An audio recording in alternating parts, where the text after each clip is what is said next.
اور یہدی من یشاء الی صراط مستقیم، سیدھے راستے کی طرف اللہ جس کو چاہتا ہے ہدایت دیتا ہے۔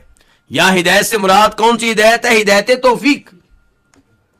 اور یہ وہی انداز ہے جو اللہ رب العزت نے سورہ یونس میں اختیار کیا ہے کہ واللہ یدعو الی دار السلام ویہدی من یشاء الی صراط مستقیم، کہ اللہ تعالیٰ سلامتی کے گھر کی طرف، جنت کی طرف ہر ایک کو بلا رہا ہے، ہر ایک کو دعوت دے رہا ہے۔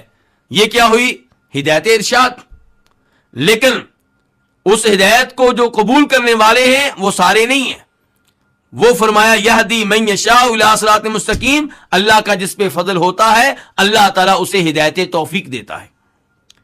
تو اللہ تعالیٰ نے سب کو اسلام قبول کرنے کی دعوت دی۔ اللہ نے سب کو اسلام قبول کرنے کے بعد مکہ کو، مسجد حرام کو بطور قبلہ اختیار کرنے کی دعوت دی۔ لیکن یہ دعوت قبول کس نے کی؟ جن پہ اللہ کا انعام ہوا، جن پہ اللہ کا فضل ہوا، تو وہ ہوئے ہدایت توفیق کو اپنانے والے۔ تو یہدی من یشاء الی صراط مستقیم، اللہ تعالیٰ جسے چاہتا ہے صراط مستقیم کی جانب ہدایت دیتا ہے۔ اس سے یہ بھی پتا چلا ہدایت توفیق کا مالک صرف اللہ تعالیٰ ہے۔ انبیاء کرام علیہم الصلوۃ والسلام لوگوں کو گائیڈ کرنے والے تھے جنت کی راہ کی طرف، ہدایت ارشاد کے مالک تھے۔ یہی وجہ ہے کہ اللہ رب العزت نبی علیہ الصلوۃ والسلام کو مخاطب کر کے کہتے ہیں کہ آپ صراط مستقیم کی جانب ہدایت دیتے ہیں۔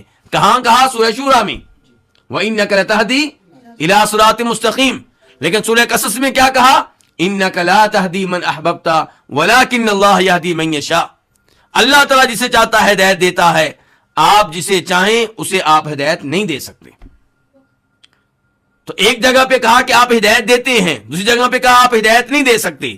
جہاں پہ کہا آپ ہدایت دیتے ہیں وہاں پہ مراد یہ ہے کہ آپ رہنمائی کرتے ہیں، ہدایت ارشاد کے مالک ہیں۔ اور جہاں پہ کہا کہ آپ ہدایت نہیں دے سکتے، اس کا مطلب یہ ہے کہ دلوں میں کسی چیز کو داخل کر دینا، اسلام قبول کرنے کی توفیق دے دینا، صراط مستقیم پہ چلا دینا، یہ آپ کا کام نہیں، یہ کس کا کام ہے؟ اللہ کا کام ہے۔ تو یہدی من یشاء الی صراط مستقیم، ہدایت توفیق کا مالک کون ہے؟ اللہ رب العزت ہے۔